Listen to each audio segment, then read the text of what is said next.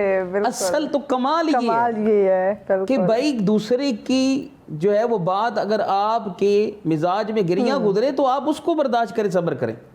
اصل کمال یہ ہے, اصل یہ کہ بری بات کو سن کر بھی آپ اپنے صبر کا دامن نہ چھوڑیں. تو آج ہم دیکھیں کہ ہم دل جوڑنے والوں میں ہیں یا دل توڑنے والے میں. بڑی خوبصورت بات کی آپ نے. جی جناب محترم مفتی محبوب الرحمان صاحب آپ کی طرف آتے ہیں.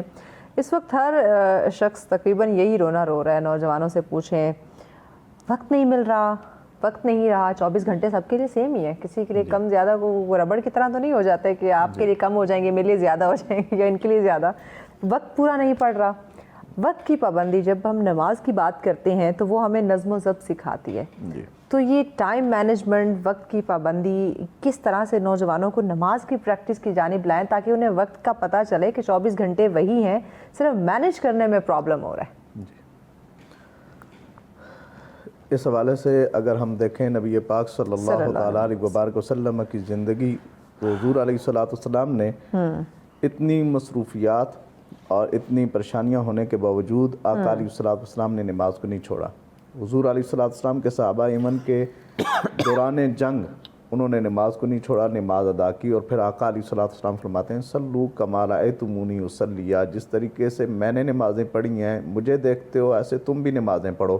مشکل سے مشکل وقت میں بھی اگر میں نے نماز نہیں چھوڑی تو تمہارے اوپر بھی یہ لازم ہے تم نہ چھوڑو. اور قرآن مجید فرقان حمید میں اللہ جل شانہ ارشاد فرماتا ہے ان الصلاۃ کانت علی المؤمنین کتابا موقوتا, بے شک نماز ایمان والوں پر, یہاں ایمان والوں کا ذکر ہوا ہے. اور ہم سب بحمدہ تعالیٰ مسلمان ہیں. اپنی غفلت کی وجہ سے ہم زیادہ تر سوشل میڈیا موبائل کے ساتھ لگے ہوئے ہم غفلت کر جاتے ہیں, یا کسی کام میں ہم لگے ہوئے ہوں تو ہم کہتے ہیں پہلے کام ہے اور پھر اس کے بعد بعد میں نماز پڑھ لیں کہ ابھی کون سا قضا ہو رہی ہے. ہاں جی, تو اس میں سستی بھی نہ کریں. اور دوسرا یہ ہے کہ نماز کا جب وقت آ جائے, جہاں کہیں بھی آپ ہوں وہاں پر آپ نماز ادا کریں. اور زیادہ سے زیادہ جتنا آدمی دنیا میں کمانے میں جہاں پر اس کو پروفٹ ہوتی ہے, فائدہ ہوتا ہے, اس کی جانب زیادہ بڑھتا ہے, تو نماز میں زیادہ سے زیادہ ثواب کمانے کے لیے مسجد ملے تو مسجد میں جائیں. اور پھر اس کے بعد اگر آپ کو سب سے پہلی چیز جو ہماری نظر میں ہونی چاہیے اذان ہو تو ہم جماعت کے ساتھ پہنچیں, تاکہ ہمیں کم سے کم ایک نماز پڑھتے ہوئے 27 نمازوں کا اجر و ثواب مل جائے. تو جتنا زیادہ ہم کوشش کریں گے, سب سے پہلی چیز جو ہے یہ کوشش کرنا ہے. اگر انسان کوشش ہی نہ کرے اور پھر کہے کہ مجھے وقت نہیں ملتا, یہ تو اپنے آپ کے ساتھ وہ زیادتی کر رہا ہے. بے شمار نوجوان ایسے ہیں جو صرف اور صرف جمعے کی نماز ادا کرتے ہیں, جمعہ پڑھتے ہیں, یا بعض تو وہ بھی نہیں کرتے کہ آفس سے چھٹی نہیں مل رہی, آفس ورک پڑا ہوا ہے, یا اپنے اگر کوئی دکان کوئی کاروبار ہے تو اس میں بیٹھے ہوئے ہیں کہ اس کو میں کیسے بند کر کے نکل جاؤں. یہ ایک سلسلہ ہمیں دیکھنے کو بڑا ملتا ہے. بالکل, نماز کا وقت آ جائے تو ہم نے ایسے لوگ بھی دیکھے ہیں, یہ کم ملتے ہیں, جن کے دکان کے دروازے کے اوپر لکھا ہوتا ہے وقفہ برائے نماز. بہت کم ایسے ملتے ہیں. وَقَلِيلٌ مِّنْ عِبَادِيَ الشُّكُورُ. اللہ تعالیٰ خود فرماتا ہے میرے بندوں میں سے تھوڑے ایسے ہیں جو شکر گزار ہیں. تو اللہ تعالیٰ ہمیں بھی ان تھوڑوں میں سے کر دے, اور ہمارے جو دیکھنے والے ہیں انہیں بھی اللہ تعالیٰ انہی شکر گزار بندوں میں سے کر دے کہ جس نے اتنی نعمتیں دی ہیں, جس نے تمہیں دکان دی ہے, جس نے تمہیں کاروبار دیا ہے, جس نے تمہیں بیٹھنے کے لیے بہترین جگہ دی ہیں, گھر دیا ہے. ہر آدمی کو اللہ رب العزت نے صاحب رعایا بنایا ہے. تو رعایا وہی ہوتا ہے نا جس کے پاس کچھ ہو, چاہے اس کے پاس بیٹھنے کے لیے جھوپڑی ہی کیوں نہ ہو, لیکن اللہ رب العزت نے اسے کسی نہ کسی چیز کا مالک بنایا. قل اللہم مالک الملک, وہی تمام بادشاہیوں کا مالک ہے. تؤتی الملک من تشاء, وہ بے شک ایک انچ کی تمہیں بادشاہی دے, ایک بلشت کی دے, ایک گھر کی دے, جھوپڑی کی دے, اس نے تمہیں بادشاہی دی ہے. اگر وہ دیتا ہے تو وہ چھین بھی سکتا ہے. ایک دن اس کی بارگاہ میں حاضر ہونا ہے, اور اس کی بارگاہ میں حاضر ہو کر پھر ہم کیا جواب دیں گے؟ دنیا میں رہتے ہوئے اگر ہم نیک عمل کریں گے تو اللہ رضا شاہ فرماتا ہے ان الذین آمنوا وعملوا الصالحات کانت لہم جنات الفردوس نزلا. بے شک وہ لوگ جو ایمان لائے اور انہیں اچھے عمل کیے. نماز یہ سب سے بہترین چیز ہے جس کو دین کا ستون بھی کہا گیا, جو جنت کی چابی بھی ہے, اور جو مومن کی معراج بھی ہے. اس پر جس وقت عمل کرتا ہے. اسی بات کو وائنڈ اپ کرتے ہوئے نا ناظرین کے لیے, نوجوانوں کے لیے پیغام بھی شامل کر دیجیے گا. جی میں یہی عرض کروں گا کہ اپنی خواہ مخواہ کی مصروفیات جو ہم نے بنا رکھی ہے اس کو چھوڑ کر اللہ کی جانب رجوع کریں, اور جس وقت اللہ کی جانب آپ متوجہ ہوں گے تو انشاءاللہ اللہ تعالیٰ کی کرم نوازیاں بھی شامل حال ہوں گی. بہت شکریہ. جی جناب محترم مفتی عرفان قادری صاحب, آخر میں آپ ہمارے نوجوانوں کو کوئی پیغام, کو ایڈوائز کرنا چاہیں. نیت صاف رکھ, عمل میں اخلاص لا. نیت صاف رکھ, عمل میں اخلاص ڈال. حضرت علی کا جوش, حسین کا صبر سنبھال. تو بات وہی ہے کہ انسان کے کردار کے لیے, آج کے نوجوان کے لیے اتنا ضرور ہے. یہ جوانی بار بار نہیں ملتی, جوانی ایک بار آتی ہے. تو اس جوانی کو ہم نے کیسے سنبھالنا ہے کہ ہم نے اچھے اعمال سے رب کو راضی کرنے کے لیے اپنی زندگی کو بسر کرنا ہے, کہ جو ہماری آخرت کے لیے سرمایہ بن جائے. بہت شکریہ معزز مہمانوں کا. ناظرین, آج کے گفتگو سے اوبیسلی ہم نے یہی سیکھا کہ اسلام کی جب ہم بات کرتے ہیں تو ہمیں زندگی کے ہر پہلو میں یہ توازن کی بات کرتا ہے, صبر کی جو ہے وہ تلقین کرتا ہے, برداشت کی, صحیح راستہ اختیار کرنے کی تعلیم جو ہے وہ دیتا ہے. تو ہم دعا کرتے ہیں کہ دیکھیے ضرورت صرف اس بات کی ہے کہ ہم چیزیں ہمارے سامنے ساری ہیں, قرآن جیسی کتاب ہے, نبی کریم صلی اللہ علیہ وسلم کی زندگی کا مطالعہ کریں, اللہ بات طاہر کی آپ زندگی کا مطالعہ کریں, تمام تر چیزیں آپ کو مل جاتی ہیں. عمل تو آج جو ہم نے جتنی ڈسکشن کی ہے, ہم بھی یہی دعا کرتے ہیں کہ اللہ پاک یہ جو آج گفتگو ہوئی ہے اس پہ ہمیں, آپ کو, ہم سب کو عمل کرنے کی توفیق عطا فرمائے. آمین الہی آمین. اجازت دیجیے, جانے سے پہلے ہم اختتامی کلام ضرور سنیں گے. جی محمد آصف, بسم اللہ کیجیے. میری بگڑی بنانے کو علی کا نام کافی ہے, سوئی قسمت جگانے کو علی کا نام کافی ہے. علی کا ذکر کرتا ہوں,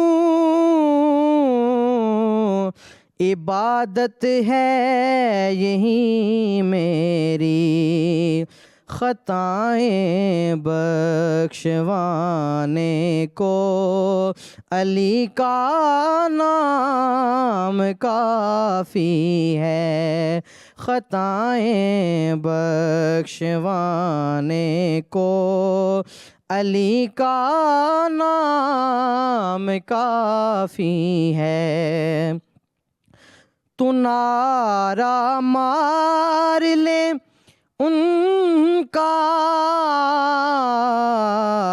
اگر میدان چاہتا ہے بڑا دشمن گرانے کو، علی کا نام کافی ہے، بڑا دشمن گرانے کو، علی کا نام کافی ہے۔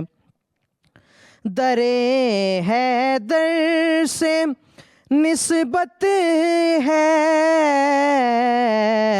نہیں پرواہ زمانے کی، میرے سارے گھرانے کو، میرے سارے گھرانے کو، علی کا نام کافی ہے۔ زمانہ روٹھ جائے گر مجھے پرواہ نہیں سید، زمانہ روٹھ جائے گر